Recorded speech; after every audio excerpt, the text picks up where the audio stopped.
Binangkal. Mami, send mo to kay Lolo Boyong at Opo. kay Daddy. Lolo Boyong, naggagawa kami ng binangkal. Paborito daw niya yan. Ha? Paborito niya daw yan. Paborito?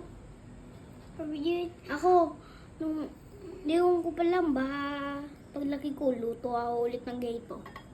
Ako, Mami, gusto ko ako magluto ng ito. Okay. Paglaki mo. Ito na.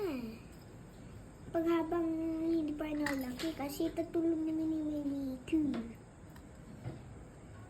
Sticky. Ha? Sticky, no? Ganyan lang.